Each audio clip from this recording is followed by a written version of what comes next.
नमस्कार दोस्तों, civil gap pro में आपका स्वागत है।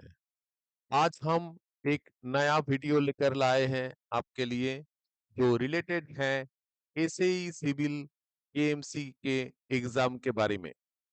तो एसएई सिविल केएमसी में हमने एक एमसीक्यू का सीरीज आपके लिए लाया है और ये एमसीक्यू का जो सीरीज है तो ये हम पार्ट 4 तक आपको दिया है।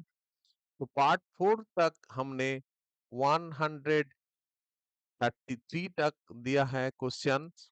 अभी जो क्वेश्चंस हमने देने वाले हैं वो है क्वेश्चंस 134 टू 166। तो ये आप क्वेश्चंस को देखिए 133 टू 166 134 से। ठीक है, तो ये हमारा है पार्ट 5 और आगे भी हमारा पार्ट आएगा।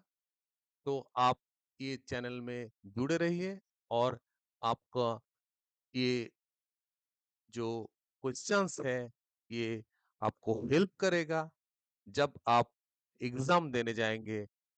तो आज हम शुरू करते हैं हमारा जो पहला पार्ट 5 का क्वेश्चंस और टोटल जो 134 number questions 134 number questions. The total number of links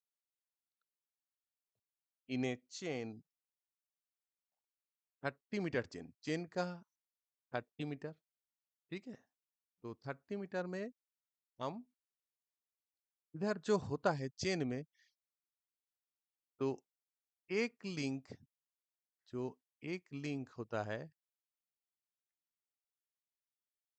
at the rate of 20 centimetre के बाद बाद।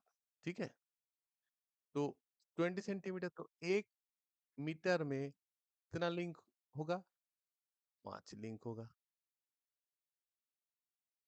ठीक है, 30 मीटर में कितना होगा? 150 लिंक। ठीक है, तो इधर होगा हमारा बी आंसर। अगर ये 20 मीटर में चेन दिया होता तो 100 लिंक होता। ठीक है, चलिए next question. The method of surveying which field work and plotting work are done simultaneously. ठीक है, एक साथ में फील्ड वर्क और प्लॉटिंग वर्क होगा। तो ये कौन सा मेथड है सर्वेइंग का जो ये सिस्टम एक साथ में होता है? तो देखिए, जो सिस्टम है ये सर्वेइंग है कॉम्पास सर्वेइंग। इसमें कॉम्पास में एंगल मेजरमेंट होता है। लेबलिंग में लेवल देखा जाता है, उसका रिड्यूस लेवल चेक किया जाता है। चेन सर्विंग में लेंथ देखा जाता है। प्लेन टेबल में ये प्लेन टेबल जो होता है ना, ये प्लेन टेबल में आपको ऐसा प्लेन टेबल होता है। तो यहाँ सीट होता है, ऐसे सीट होता है।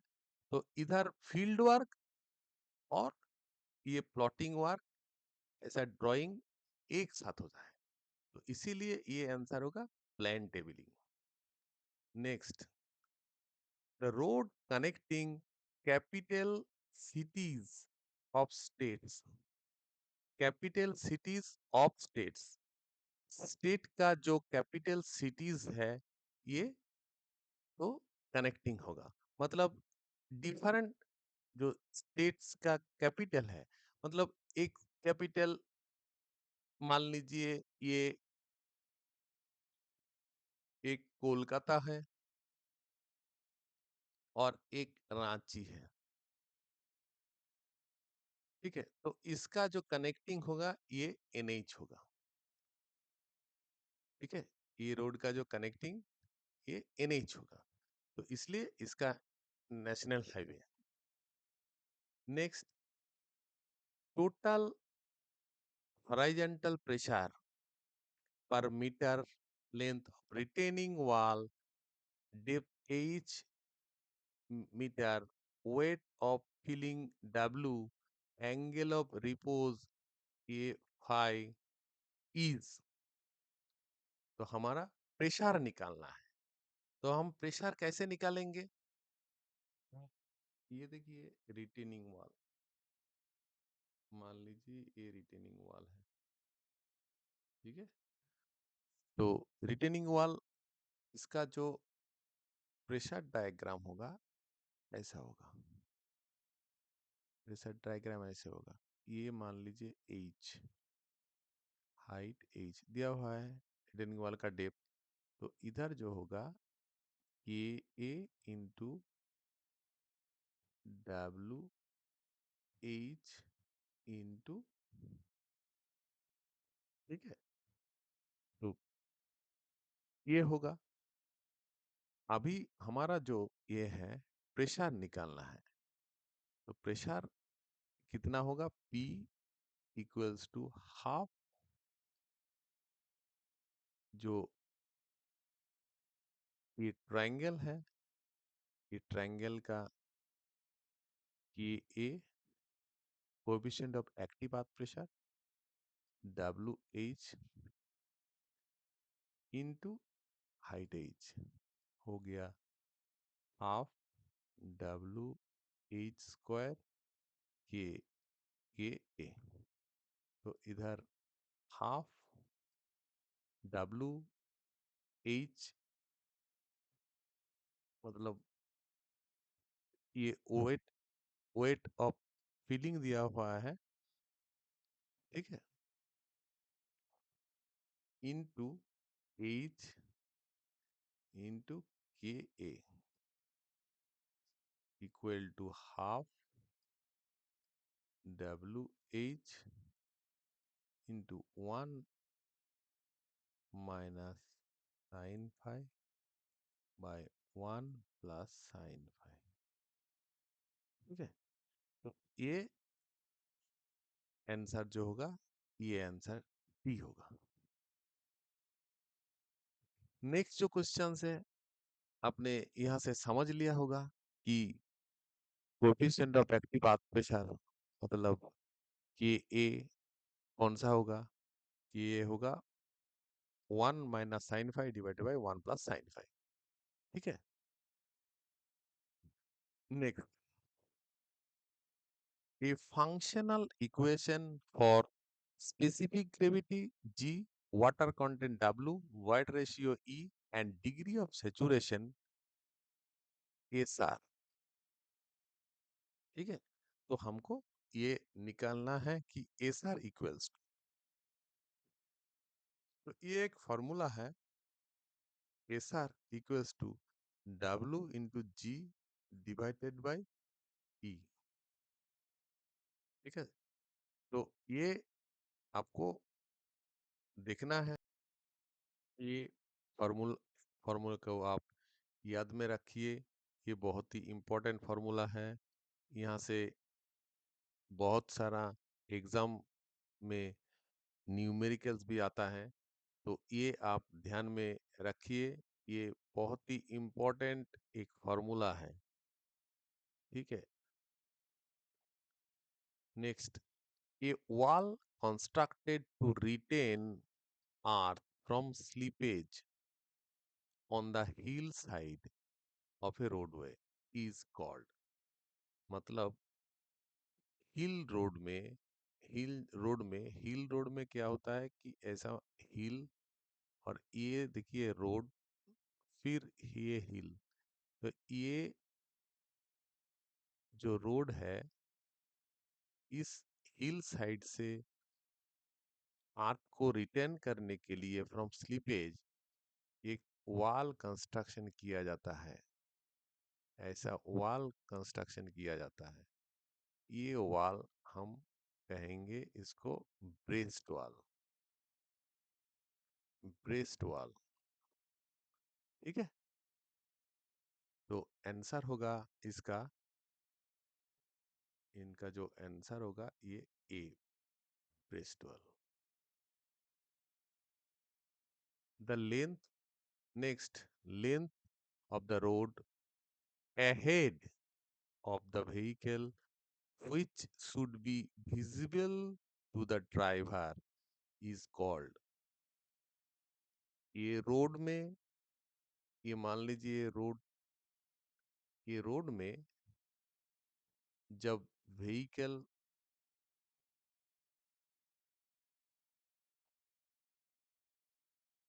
ऐसा व्हीकल, तो इसका जो हाइट है, ये ऑब्जेक्ट को देखने के लिए जितना डिस्टेंस लगेगा, इसको हम साइड डिस्टेंस कहेंगे।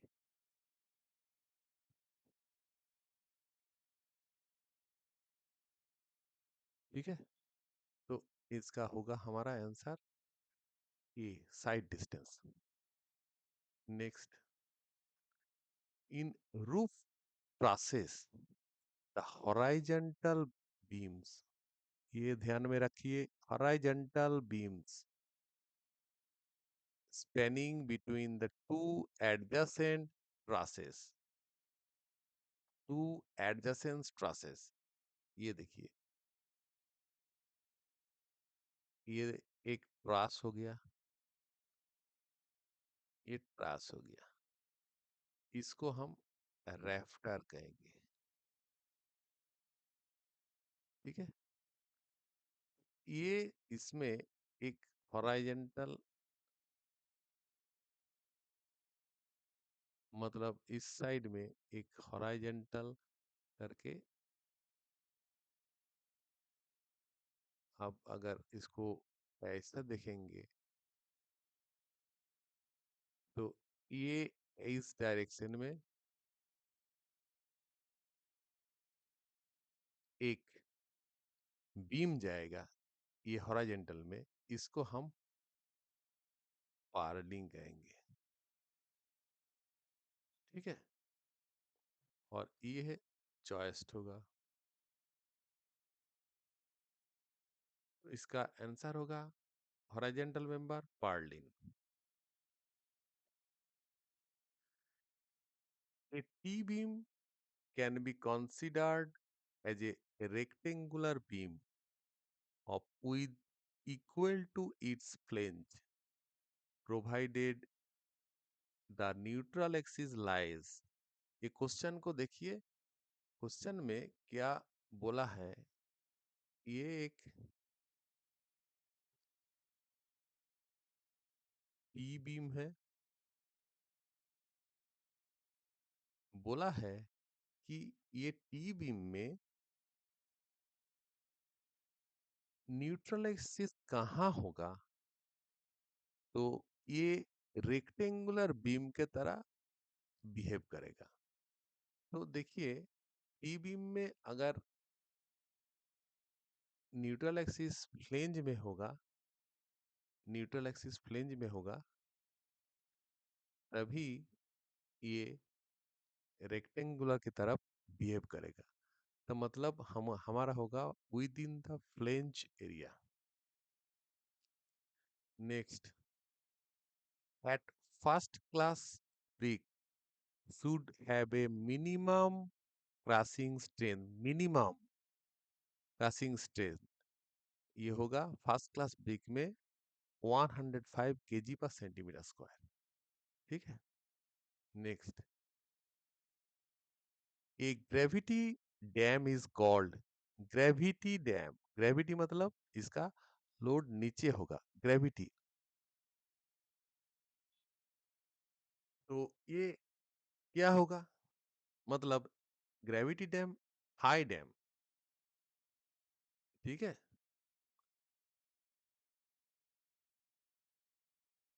तो a high dam is base width is designed from the consideration no tension anywhere anywhere in the dam। ठीक है, ये एक क्वेश्चन है, और एक है, देखिए ये no tension anywhere in the dam, तो ये एक करेक्ट आंसर है।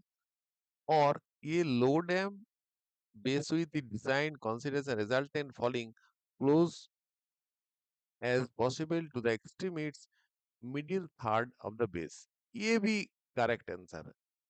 ठीक है, लेकिन ऑप्शन तो एक ही करना है, तो इसलिए एक ग्रेविटी डैम इज कॉल्ड, मतलब हाई डैम, और if the base width is designed from the consideration is of no tension anywhere in the dam, ये सबसे करेक्ट आंसर होगा। Next, in a simply supported beam carrying uniformly distributed load per unit length, the point of contraflexure occur। Point of contraflexure मतलब जो bending moment changes sign होगा। तो ये देखिए एक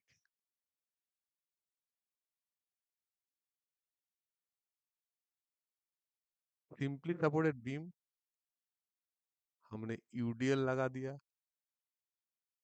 यूनिफॉर्म डिस्ट्रीब्यूटेड लोड, तो इसका जो बेंडिंग मोमेंट डायग्राम होगा ये ऐसा होगा।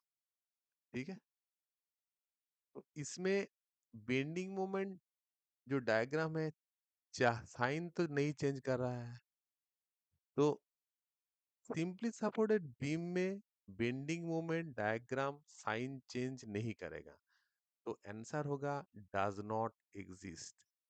अब ये पॉइंट ऑफ कॉन्ट्राफ्लेक्चर आएगा ओवर हैंगिंग में।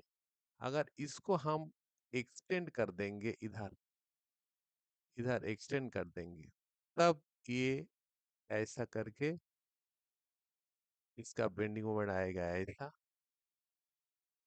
और ये ऐसा करके इस जगह से ऐसा जाएगा। ठीक है, तभी ये जो पॉइंट होगा, ये पॉइंट पॉइंट ऑफ कॉन्ट्राफ्लेक्चर हम बोलेंगे।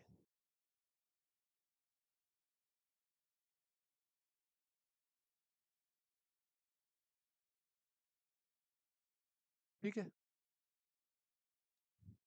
नेक्स्ट,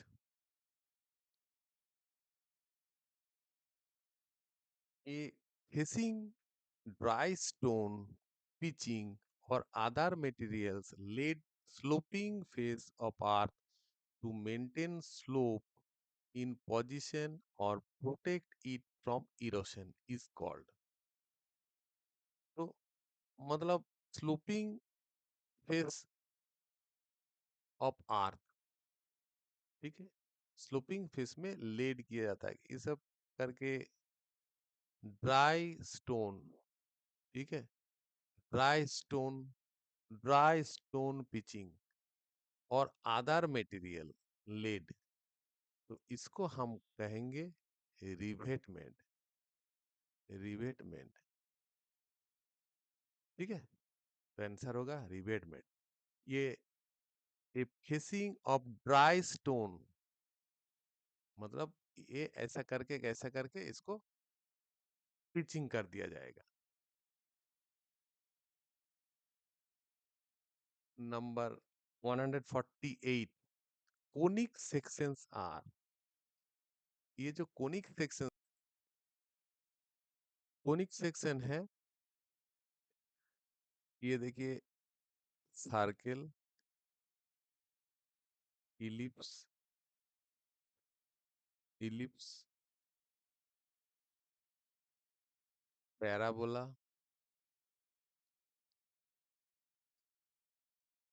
हाइपरबोला, तो ये कितना हुआ, एक, दो, तीन, चार, तो ये चार होगा आंसर। नेक्स्ट,